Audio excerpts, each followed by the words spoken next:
Hello students, welcome back my YouTube channel. आज हम करेंगे जो बचे हुए क्वेश्चन हैं मॉक टेस्ट 2 के पार्ट बी के अंदर। 40 क्वेश्चन हम पहले कर चुके थे, वो आप वीडियो देख सकते हैं। और ये उससे आगे 40 क्वेश्चन और हैं, क्योंकि 80 क्वेश्चन अपने सिलेबस से आएंगे। तो ये प्रैक्टिस सेट लगा रखा है। तो प्लीज़ गाइज, अगर पसंद आता है तो लाइक कीजिए, शेयर कीजिए। तो हम शुरू करते हैं। पेरिकल्स जो महानतम नेताओं में से एक थे, निम्नलिखित में से किस सभ्यता से संबंधित थे? पेरिकलस यूनानी सभ्यता से संबंधित थे। इस्लाम के संस्थापक पैगंबर मोहम्मद का जन्म तात्कालिक में हुआ था, अरब में हुआ था भाई। नेक्स्ट है, किसे चिकित्सा का पिता कहा जाता था? चिकित्सा का पिता हिप्पोक्रेटस को कहा जाता था। बेबीलोन के हैंगिंग गार्डन के निर्माता के रूप में इतिहास में कौन प्रसिद्ध था? ये हेलेनिक सभ्यता है, और जो बेबीलोन मेसोपोटामिया के अंतर्गत आता था। और जो मेसोपोटामिया की ही हैंगिंग गार्डन, जो आज हम पिकनिक मनाने जाते हैं, लोग विदेशों में जाते हैं, या हैंगिंग गार्डन जिस जैसे भी बनते हैं, तो मेसोपोटामिया की तर्ज पर ही बनते हैं। तो निर्माता के रूप में जो बनाया था, तो वो थे नेबूचाडनेजार द्वितीय। नेबूचाडनेजार द्वितीय हेलेनिक सभ्यता से हैं। अब नेक्स्ट है, पेलोपोन्सियन युद्ध। पेलोपोन्सियन युद्ध डैश के बीच लड़ा गया था भाई?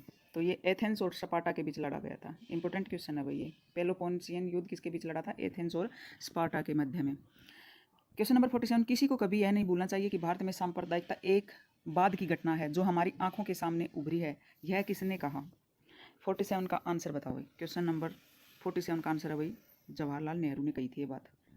आगे देखो, नेक्स्ट क्वेश्चन है क्वेश्चन नंबर 48, भगवान के बिना कोई मनुष्य नहीं, मनुष्य के बिना कोई भगवान नहीं। यह कथन किससे संबंधित है?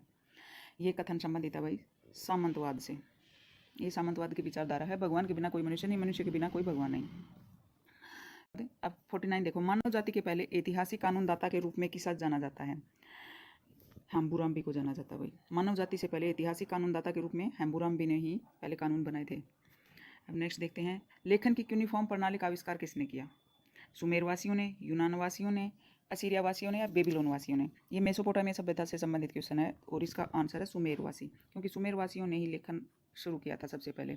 और ये मेसोपोटामिया की सबसे पहले लोग हैं जो दक्षिण मेसोपोटामिया में रहते थे। नेक्स्ट देखो, किस भाषा में मेसोपोटामिया का मतलब दो नदियों के बीच की भूमि है? ये भाई जो हमारा मेसोपोटामिया, इसका मेसो और पोटामिया दो अर्थ हैं, ये प्लस करके बना गया है। और दो नदियों के बीच की भूमि है। इस तरफ फरात नदी है, इस तरफ दजला नदी है। ये कौन सा हो गया? पश्चिम, और ये पूर्वी। और बीच में क्या है? मेसोपोटामिया का जो क्षेत्र उभरा था।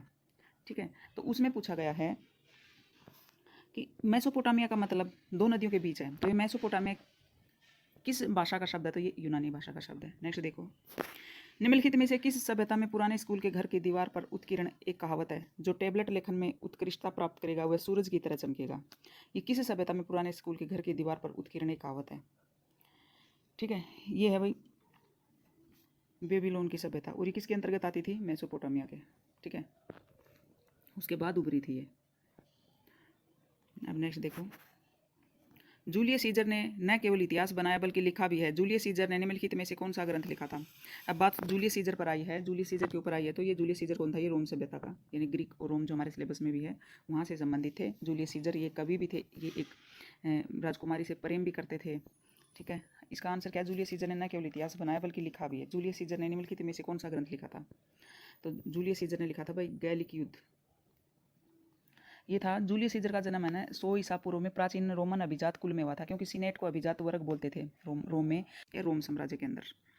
सामंतवाद के पतन के लिए निम्नलिखित में से कौन सा मुख्य कारण था? जो सामंतवाद का पतन हुआ था उसका मुख्य कारण क्या था? धर्मयुद्ध। इसमें क्या था सामंतवाद में? जो यूरोप में सामंतवाद के पतन में पुनर्जागरण, धार्मिक सुधार आंदोलन हुए थे, तथा यूरोप का धर्मयुद्ध ने अपना योगदान दिया था। जैसे भाई ये सामंतवाद के खिलाफ हुए थे, पुनर्जागरण हुआ था, धार्मिक आंदोलन हुए थे, धर्मयुद्ध हुए थे, गृह युद्ध हुए थे।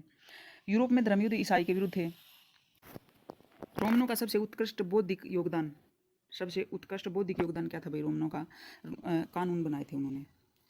देखो, युद्ध रणनीति, नगर नियोजन, ये तो और भी जगह मिल जाएंगे। प्रशासनिक ढांचे, क्योंकि राजा पहले होने, लेकिन रोमनों ने जो कानून बनाए थे 3 तरह के। ठीक है, अब नेक्स्ट देखते हैं, पवित्र कुरान में कितने सूरह या अध्याय हैं? भाई जो मुस्लिम पवित्र कुरान मानते हैं, इसमें 114 सूरह या अध्याय हैं। नेक्स्ट देखो, मेसोपोटामिया के निचले भाग को इस प्रकार जाना जाता था। मेसोपोटामिया का जो निचला भाग था उसको क्या जाना जाता था?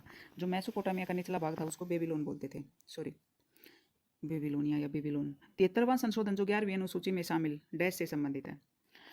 अब देखो मॉक टेस्ट हैं, तो अभी सूचियों से या संविधान से संबंधित आ गया है, तो इसका आंसर है पंचायती राज। 73वां संविधान संशोधन 11वीं अनुसूची में देखो, न तो नगर प्रशासन है, न शहरी विकास है, न अनुसूचित क्षेत्र में प्रशासन, ये क्या है? पंचायती राज।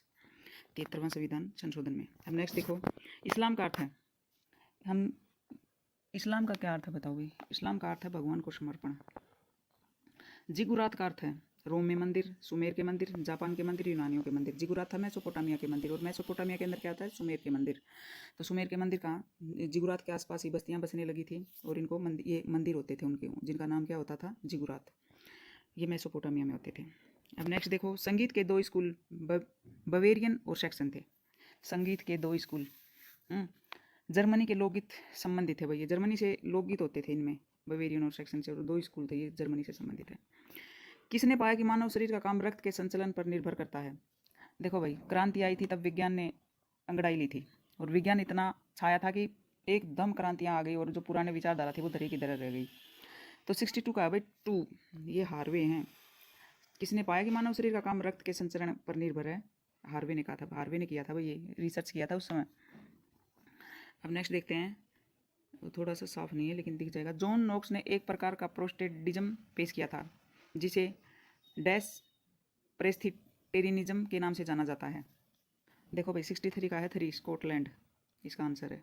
नेक्स्ट देखो, पुनर्जागरण लैटिन मूल का एक फ्रांसीसी शब्द था, जिसे री का मतलब क्या होता है भाई? तो 64 का है भाई 4, री का मतलब है फिर या जन्म, जैसे री इन्फॉर्मेशन, री तो फिर या जन्म। किस पुस्तक में राजनीति के मार्गदर्शन सिद्धांत प्रस्तुत किए गए हैं? 65 का देखो भाई द प्रिंस के अंदर, ये मैकियावेली की है द प्रिंस, और इसके अंदर क्या बताया गया है? इसके अंदर बताए गए हैं किस पुस्तक में? राजनीतिक मार्गदर्शन। ठीक है। स्विट्जरलैंड में विरोध प्रदर्शन के नेता कौन थे? देखो वर्ड हिस्ट्री में आए हुए हैं, तो ये क्वेश्चन हो गया 2, हुल्ड्रेज जिंगली। प्रसिद्ध कवि दांते ने अपने लेखन के लिए कौन सी भाषा का इस्तेमाल किया था? भाई दांते था प्रसिद्ध दार्शनिक था, इन्होंने कौन सी भाषा का इस्तेमाल किया था? इन्होंने इतावली भाषा का, क्वेश्चन नंबर 4, इतावली भाषा का में लिखा था, मतलब इस्तेमाल किया था। इटली के थे तो इतावली भाषा का ही इस्तेमाल किया था। चीन जनवादी गणराज्य कब बना? भाई 68 का, क्योंकि अपने चीन की क्रांति भी है, तो ये भी अपने सिलेबस में 68 का 2, 1 अक्टूबर 1949। जो माओवादी थे ना, इनके नेता, उनका अहम योगदान है इसमें। Question number 69, wealth of Nations के लेखक कौन थे? वेल्स ऑफ नेशंस के लेखक कौन थे?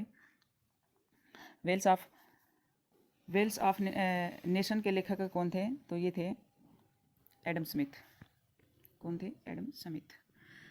कैमरालिज्म व्यापारिकता का एक प्रकार है जो डैश में प्रचलित था। कैमरालिज्म ये था भाई जर्मनी में।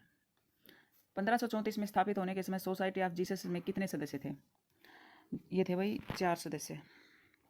अब 72 का देखो, 17वीं शताब्दी की शुरुआत में आर्थिक मामलों के सरकारी नियम विशेष रूप से व्यापार उद्योग को इस प्रकार संदर्भित किया गया था। ये भाई इसका आंसर है वाणिज्यवाद। वाणिज्यवाद।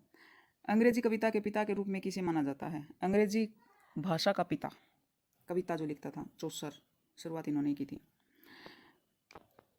इनका पूरा नाम था जेफरी चौसर। 74 का देखो, जैक ऑफ ऑल ट्रेड की बाज मास्टर ऑफ ऑल, यह कथन किससे संबंधित है? 74 का 1, माइकल एंजेलो। पुनर्जागरण के रूप में जाना जाने वाला एक महान आंदोलन यूरोप में कब शुरू हुआ? ये हुआ था भाई 1453 में। गुटेनबर्ग ने 1455 में यूरोप में कहाँ चलने योग्य प्रकार के साथ प्रथम प्रिंटिंग प्रेस की स्थापना की थी? कहाँ पे की थी? 76 का भाई 3, मेज में। सुधार के सुबह का सितारा, मॉर्निंग ऑफ रिफॉर्मेशन के रूप में किसे बुलाया जाता है? मॉर्निंग ऑफ रिफॉर्मेशन के रूप में किसे बुलाया जाता है? तो ये बुलाया जाता है भाई जॉन वाइक्लिफ को। प्रसिद्ध 95 थीसिस किसने लिखा? जो ये 5 थीसिस है, ये लिखा था भाई मार्टिन लूथर ने। प्रेम गीत लोरा किसने लिखा था? प्रेम गीत लोरा पेट्रोक ने लिखा था भाई। ये क्वेश्चन है, आंसर सही है, पेट्रोक ने लिखा था। क्वेश्चन नंबर 80 और ये लास्ट भी है, फ्री मार्केट इकोनॉमी या फ्री एंटरप्राइज इकोनॉमी का अर्थ क्या है? देखो इकोनॉमी है तो पूंजीवाद से संबंधित है, हिंदी के अंदर सीधी सीधी बात है। तो प्लीज़ गाइज, अगर पसंद आती है वीडियो तो लाइक कीजिए, शेयर कीजिए। थैंक यू, धन्यवाद।